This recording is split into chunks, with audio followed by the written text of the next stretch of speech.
See, what a lot of people don't understand about the doctrine of predestination, which is usually associated with Calvinism, and where I am right now, most of the people you hear on the radio and popular theology, stuff like that, are condemning or negative, at least, about Calvinist doctrine, especially Calvinist doctrine of predestination. And the problem is most of them misunderstand it, including that one guy. What's his? Not Bottom Line, but the other one that I hear around here. He's from Temecula. Craig. His name is Craig, I think. Anyways,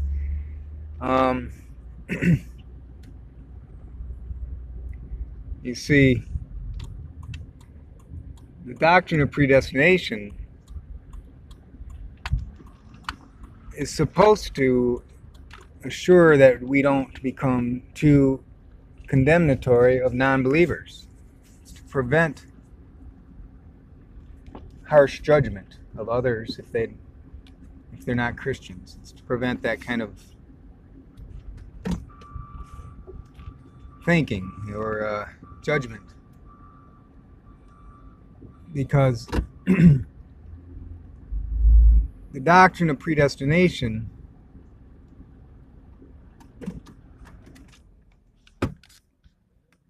says that some are elected to be followers of Christ by God, pre-elected, so he already knows who will be saved and who won't. Now, the problem is people get hung up on that. Say, oh, that's not fair.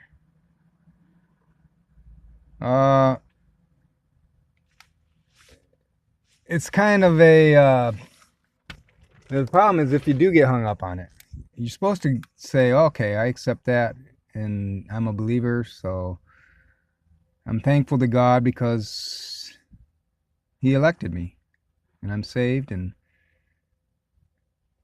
therefore I can't stand in haughty judgment upon those who don't believe, the heathens, because it just might be that they are not elected. That's the way it should be understood. It's to prevent harsh judgment. It's not to make a person proud of oneself. Think, oh, look at me, I'm elect, I'm so good. No, if you're elect, it's not because you're so good, it's just because of the grace of God. And if you're not elect, if you're not predestined, well, Christians can't stand in judgment.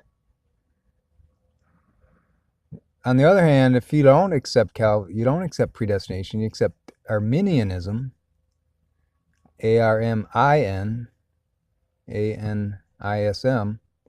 not to be confused with the country of Armenia and the citizens who are called Armenians.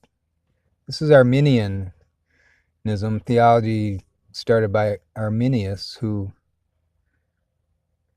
says we're saved by our works. And a lot of Christian churches hold to that. Well, they misunderstand here. The other misunderstanding is that Calvinists don't believe you need to do works then, or those who believe in predestination because you're saved, you don't have to do anything. That's not true either. We don't believe that. We believe your fruits will be evident. Your fruit of the Spirit will be evident if you're saved. But it's not you're not saved because of your fruit.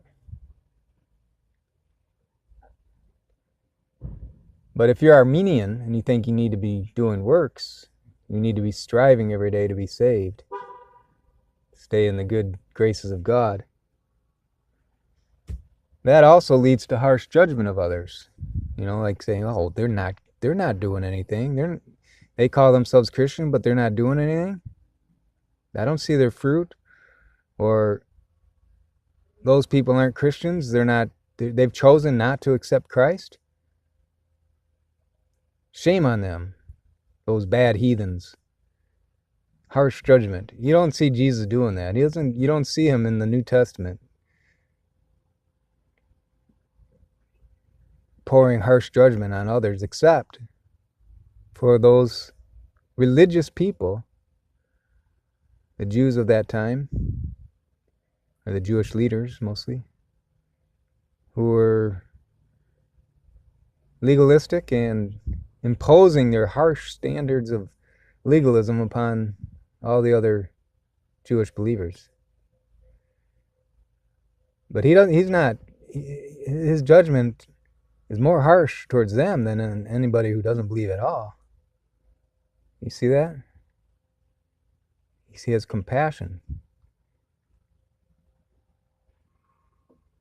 And so Calvinism, predestination, should lead you to be more compassionate, nonetheless, still striving to tell others the good news and still praying and hoping, because it's just because somebody says today they don't accept Christ doesn't mean they might change their mind or heart later on, next year, tomorrow, 10 years from now. You never know.